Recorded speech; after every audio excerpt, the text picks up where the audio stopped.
Hello' বন্ধু বান্ধৱীসকল, কি খবৰ? আশা কৰোঁ নিশ্চয় আপোনালোকৰ ভালে চাগে।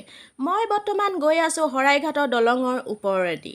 অলপ পিছতে উপস্থিত হ'মগৈ গুৱাহাটী প্ৰেছ ক্লাবত। লুইতে কয় আমি অসমীয়া গুৱাহাটী প্ৰেছ ক্লাবত প্ৰথম বাৰ্ষিক অনুষ্ঠানটি অনুষ্ঠিত কৰা হৈছে। লুইতে কয় আমি অসমীয়া ফেচবুকৰ জৰিয়তে বিদেশত আপোন মানুহৰ দৰে আমি সকলোখিনি চিনা পৰিচয় হ'মগৈ। কোনেও কাকো নেদেখা ফেচবুকৰ জৰিয়তে আমি চিনা পৰিচয় আছিলোঁ। আমি কোনেও ইজনে সিজনে কাকো দেখা দেখি নাছিলোঁ। লুইতে কয় আমি অসমীয়া একতাৰ দোলেৰে বান্ধ খাই গুৱাহাটী প্ৰেছ ক্লাবত একত্ৰিত হ'বলৈ আহিছোঁ। আহকচোন মই যাওঁ, মোৰ লগত আপোনালোককো লৈ যাওঁ, ব'লক।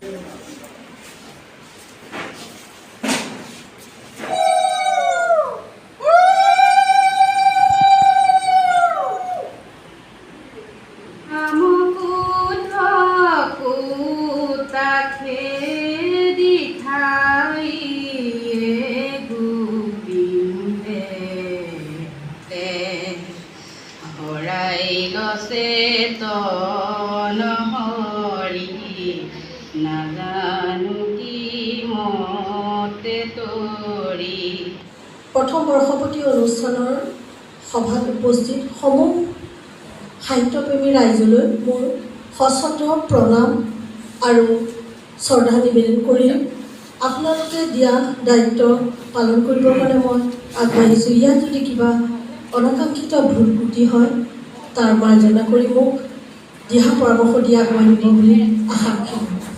প্ৰতিগৰাকী শ্ৰদ্ধাৰ মোৰ ব্যক্তিলৈ মই আন্তৰিক শ্ৰদ্ধা জ্ঞাপনৰ লগতে আৰ্শীষ বিচাৰি আজিৰ এই অনুষ্ঠানৰ দায়িত্ব বহন কৰিবলৈ আগবাঢ়িছোঁ।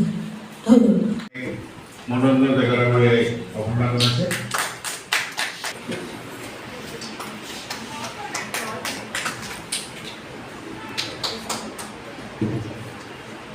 তেখেতক এটা জাপি আৰু এখনি মানপত্ৰ আৰু এটা মমেণ্টো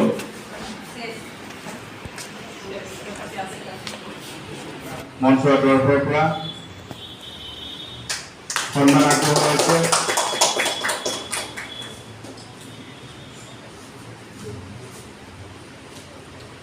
কাইকৰ ৰত্ন সন্মানে তেখেতক সন্মানিত কৰা হৈছে।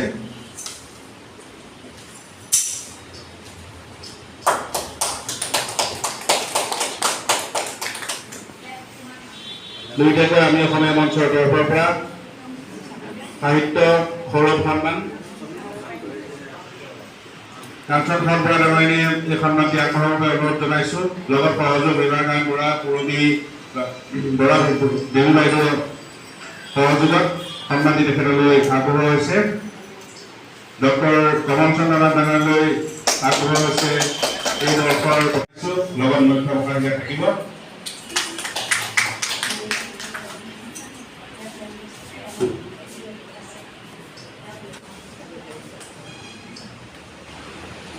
হাজৰিকা ডাঙৰীয়ালৈ সাহিত্য সৌৰভ সন্মান, এই সন্মান আগবঢ়াব মঞ্চৰ মুখ্য প্ৰশংসক কাঞ্চন বৰা বাইদেউ, সহযোগ কৰিব ৰীমাকান্ত বৰা বাইদেউ। আগবঢ়োৱা হৈছে লুইতেকৈ আমি অসমীয়া মঞ্চৰ প্ৰথম বৰ্ষপতি অনুষ্ঠানৰ তৰফৰ পৰা সাহিত্য প্ৰাণ সন্মান, তেখেতলৈ এখন ফুলা গামোচা, এটা জাপি আৰু এখন মানপত্ৰ, লগত এটা মমেণ্ট। শ্ৰীযুক্ত সু-কবি সু-আবৃত্তিকাৰ শ্ৰদ্ধাৰ শ্ৰীযুক্ত স্বৰ্গপতি চেতিয়া ডাঙৰীয়ালে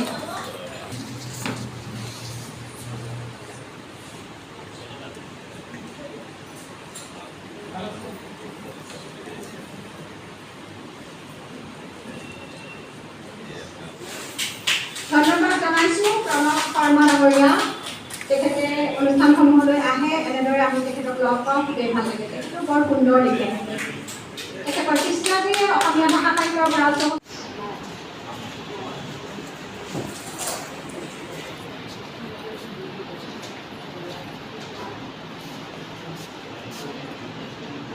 বিকশিত হ'ল বুলিয়ে কৈছোঁ। সকলো সামৰ্থ্য হৈছে, সকলোৱে নিজৰ নিজৰ অৱদান ৰাখিছে, নিজৰ নিজৰ সৃষ্টিৰাজি গঢ় দিছে সাহিত্যৰ মঞ্চসমূহত। প্ৰতিষ্ঠাপক প্ৰতিষ্ঠাপিকা সকলোলৈ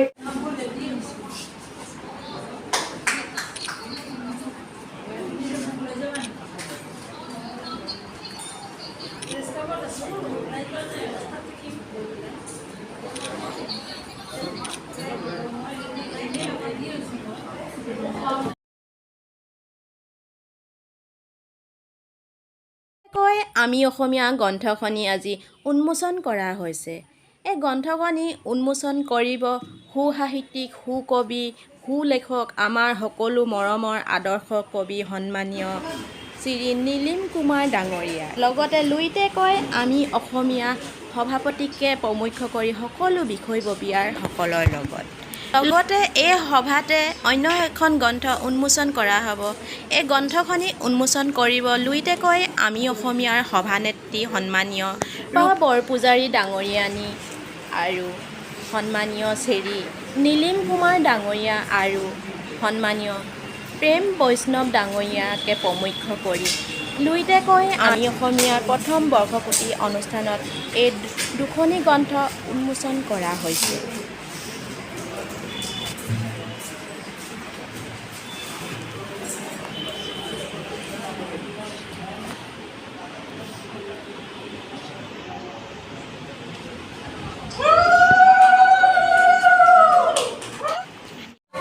আজি এই অনুষ্ঠানটি লুইতে কয় আমি অসমীয়া মুখ্য প্ৰশাসক হ'ল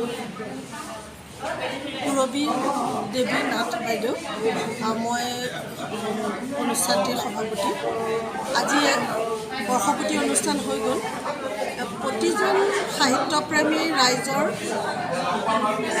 এটি অনুষ্ঠান হিচাপে প্ৰত্যেকে এটা আগ্ৰহেৰে এই সাহিত্য অনুষ্ঠানটি নিজৰ মত বিনিয়োগ কৰি আহিছে আৰু সকলোৰে আজি সহযোগিতা এটা এখন বৰ্ষপূৰ্তিৰ আলোচনী মুখপত্ৰ এখন উন্মোচন কৰা হ'ল।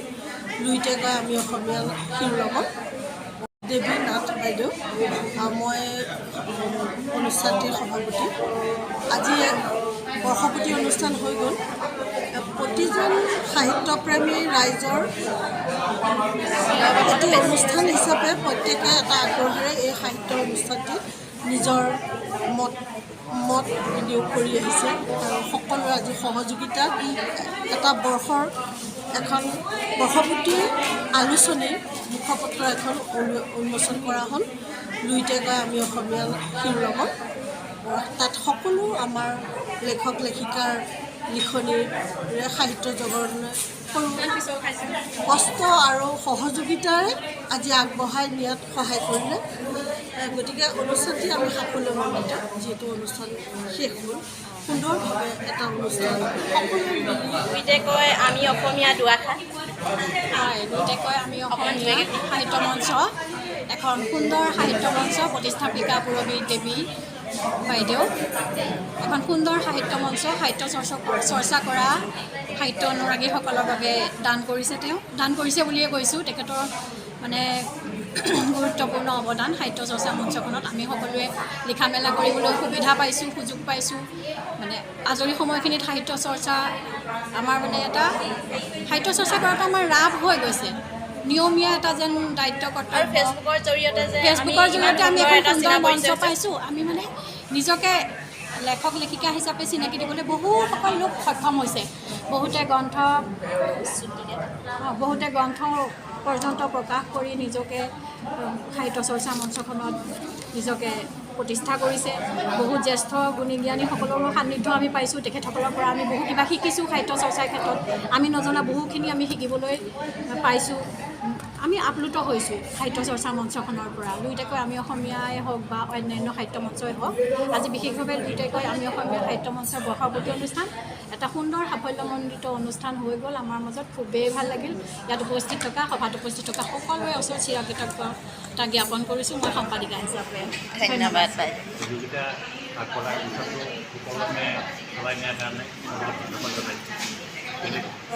গোটৰ মুখ্য প্ৰশাসিকা পূৰবী দেৱী নাথ ডাঙৰীয়ানী সঁচাকৈয়ে মানে লেখত ল'বলগীয়া আৰু তেখেতে নাৰী হৈ এটি গোট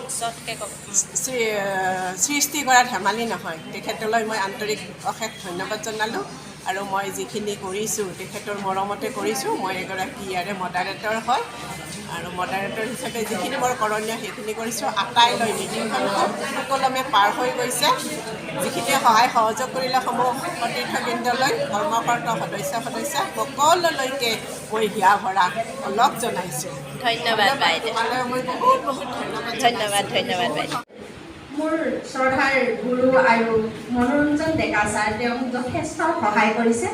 তেওঁৰ ওচৰত মই চিৰঋণী হৈ থাকিম। যদিও লিখিছোঁ ভুল ত্ৰুটিবিলাক আপোনালোকৰ হাতত আগবঢ়াই দিছোঁ। আপোনালোকে যদি ক'ৰবাত ভুল হৈছে সকলোখিনি শুধৰাই দিব বুলি মই আশা ৰাখিলোঁ। আৰু মোৰ এজনী কইনা আছিলে, ডাঙৰ কইনা, তেওঁক মই খুব কম বয়সতে হেৰুৱালোঁ। সেই হেৰুৱাৰ এটা বেদনাত মোৰ বহুত অনুভৱ আছিলে। সেই অনুভৱক সৃষ্টি কৰিবৰ কাৰণে মই তাইৰ নামেৰে এটা মই নামাকৰণ কৰি এখন পুথি উলিয়াইছোঁ। আপোনালোকে কেনেকুৱা পায়? লুইতে কয় আমি অসমীয়া, এই গোটটো মই মোৰ অন্তৰৰ সৈতে মই ভাল পাওঁ। আৰু এই গোটত মই অকল এইটো গোটৰ বুলি নহয়, মই প্ৰায়বিলাক গোটতে মই এতিয়া বিশেষকৈ গুৰুতীয়া কথা, নীতি শিক্ষামূলক কিবা গল্প কবিতা আদি লিখোঁ। গতিকে সেই মই লিখি ভাল পাওঁ, লিখোঁ। আৰু ইয়াতো মই সেইটো উদ্দেশ্যৰে আজি মই এই লুইতে কয় আমি অসমীয়া এই অনুষ্ঠানটোৰ প্ৰতি মোৰ আন্তৰিকতা আছে কাৰণে মই সুদূৰ যোৰহাটৰ পৰা আহি আজি উপস্থিত হৈছোঁ। আপোনালৈ বহুত বহুত ধন্যবাদ থাকিল ছাৰ। হেমকোষে কান্দিছে, হেমকোষে কান্দিছে, হেমকোষে কান্দিলে আকাশখন দূৰলৈ গুচি যায়। ব্যস্ত হৈ উঠে বতাহজাক, উজাগৰে থাকে নৰনাৰী, মহানগৰ, অলি গলি, ৰাজধানী। গছবোৰৰ সৈতে মানুহবোৰে খুচখুচাই কথা পাতে, হেমকোষে শংকাৰ কথা। হেমকোষে কান্দিলে যাওঁ যাওঁকৈ ৰৈ থাকে গধূলিৰ সূৰ্য। কলা ৰঙৰ এচটা ডাবৰৰ বহু জাক ধুমুহাৰ সৈতে, আকৌ কেতিয়াবা বগা ৰঙৰ শুভ্ৰ জোনাকৰ এমুকুৰা মিঠা হাঁহিৰ সৈতে, পাৰ ভঙা কল্পনাৰ ঢৌবোৰৰ মাজত সপোনৰ পাণ চৈ উঠি যে যিটো সৃষ্টি, সেই সৃষ্টিটো যেতিয়া অন্তৰৰ পৰা আহে তেতিয়া তাত আৰু বেলেগ কোনো অলংকাৰৰ প্ৰয়োজন নহয়। আপোনাৰ সৃষ্টিত সেই বস্তুটো মই পাওঁ যেতিয়া কবিতা পাঠত আপোনাৰ কবিতাখিনি পাওঁ। সেই হৃদয়ৰ ভাষাখিনি, হৃদয়ৰ অন্তঃকোণৰ পৰা ওলাই অহা, নিগৰি অহা শব্দখিনি তাত পাওঁ। আৰু সেই যেতিয়া একেবাৰে সুন্দৰভাৱে বস্তুখিনি ওলাই আহে নহয়, তাত আৰু বেলেগ অলংকাৰৰ প্ৰয়োজনেই নাথাকে। ইমান সুন্দৰ হৃদয়ৰ ভাষা। সেয়া হৃদয়ৰ ভাষা যেতিয়া আপুনি লিখিব, সেয়া পাঠ কৰিলে গৈ হৃদয়তে খুন্দিয়াব। গতিকে তেনেকুৱা এটা সুন্দৰ সৃষ্টি আপোনাৰ। গতিকে সেই সৃষ্টি সদায় থাকক, যোগমীয়া হৈ থাকক, আৰু আপোনাৰ কলম কোনোদিন স্তব্ধ নহওক, তাকে আমি কামনা কৰিছোঁ। আৰু আটাইলৈ পুনৰবাৰ আমাৰ শ্ৰদ্ধা আৰু মৰম নিবেদন কৰিছোঁ। বহুত এয়াই আছিল আমাৰ লুইতে কয় আমি অসমীয়া। আমি সকলোৱে একত্ৰিত হৈ আমি সমূহ ফেচবুকৰ সকলো চিনাকি হতে আমি চিনা পৰিচয় হ'লোঁ। তাৰে এক আপোনালোকৰ